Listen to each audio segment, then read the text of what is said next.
તળાવની જાળવણી માટે સરકાર દ્વારા કરાયેલા તમામ પ્રયાસો પર વલસાડમાં તિથલ રોડ પર આવેલ કુમાર છાત્રાલય અને ભગવાડા ગ્રામ પંચાયત દ્વારા પાણી ફેરવી દેવાયું છે।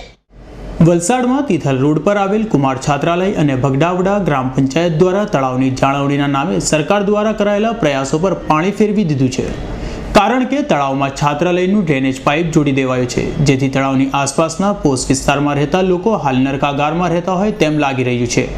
ત્યારે વરસાદી પાણીથી ઉભરાતું આ તળાવ હાલ તો મળમૂત્રના ગંદા પાણીથી ઉભરાતા આસપાસના વિસ્તારના લોકોને શ્વાસ લેવાનું પણ મુશ્કેલ બન્યું છે અને આ અંગે પાલિકામાં રજૂઆત કરાઈ હોવા છતાં પણ કોઈ કામગીરી ન કરાતા લોકોમાં રોષ જોવા મળી રહ્યો છે।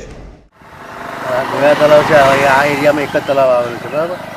હવે એમાં બી આટલું બધું પાણી પ્રદૂષિત થાય ને બધી જ આ છાત્રાલયનું પાણી છે, પછી આ પાછળની જે બે આદર્શ સોસાયટી આવી, આંબેડકર સોસાયટી આવી, તેનું બી બધું ગંદુ પાણી આ તળાવમાં જ દાખલ થાય।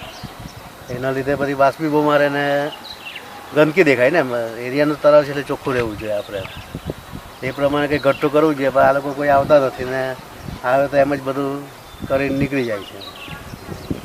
બીજું બધું તો કંઈ છે નહીં, પણ આમાં મેઇન આ જ છે, ગંદકી દેખાય બધી આજુબાજુના રહીશો મને કચરો બી બધું અહીંયા જ નાખે આ લોકોએ। ત્યારે હાલ તો આ વિસ્તારમાં મચ્છરોનો ઉપદ્રવ પણ વધી રહ્યો છે અને તેથી બળબડતા ઉનાળામાં રોગચાળો ફાટી નીકળવાનો સ્થાનિકોને ભય સતાવી રહ્યો છે। દિવ્યેશ પાંડેનો રિપોર્ટ S9 ન્યૂઝ વલસાડ।